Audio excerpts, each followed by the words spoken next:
We all have dreams. And these dreams are that one day we're going to be financially independent on our way to wealth creation. These dreams are that we're going to give our kids the best future we possibly can and that they're going to do big things someday.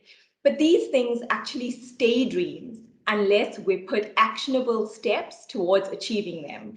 And that's what we call your savings goals. In the event that you've got to pay for a medical bill that was not planned for and your medical aid's not going to cover it, or you have an accident and you've got to pay for an excess on an insurance claim. In that event, we don't want to be in a position where we have to look into unnecessary expensive debt. You want to be able to have what we call an emergency savings, which sets you up with at least 3 months worth of salary. And that's a typical short-term savings goal that helps you stay financially resilient so that you don't have to move into debt.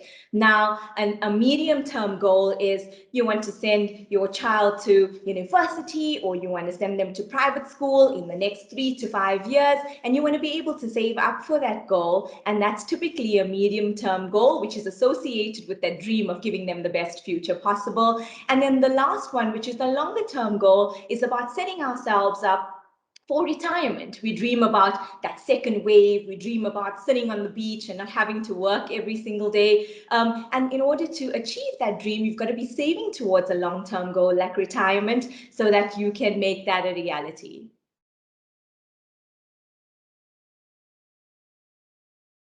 So rather than thinking about how much you need to put away as a set amount on a monthly basis, let's go back to the goals. It's about determining which goal am I going to start saving and investing towards, and how am I going to sequence these goals. You can use our savings goals calculators on the app or online. You can speak to our banker, and they can help you identify that if you need to get to a goal amount of, say, 50,000 Rand in the next 5 years, how much do you need to put away on a monthly basis in order to achieve this goal? And then based on all these goals that you have, you might not be able to save for all of them at the same time. So determine which are the ones that I need versus which are the nice to have.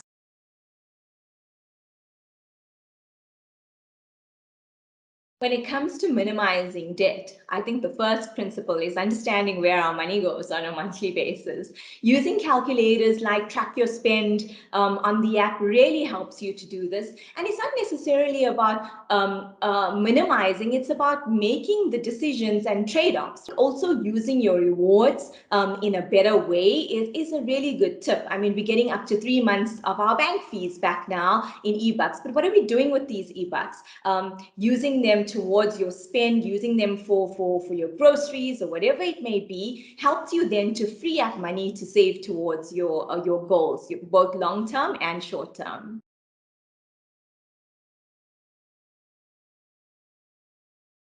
I think when it comes to your short-term and your long-term savings goals, determining the right savings product is very important.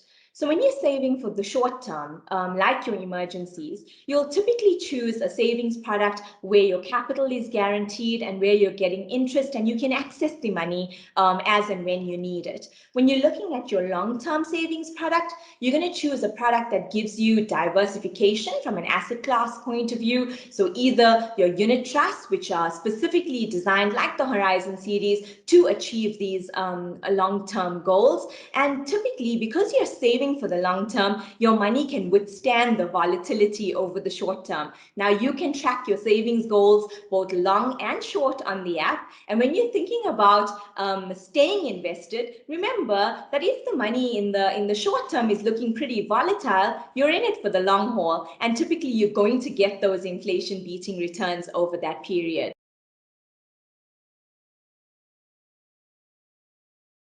When it comes to savings, I think understanding that these are your dreams translated into goals and that you need to do something about it to making it a reality is important. It's no different to having, the best summer body as an example. They say summer bodies are built in winter. And so you put together this actionable diet and this actionable fitness routine so that you can enjoy that summer body in December. Savings is no different. Whether it's your long-term savings goals or your short-term savings goals, goals, you need to have an actionable plan that you stick to in order to make this a reality.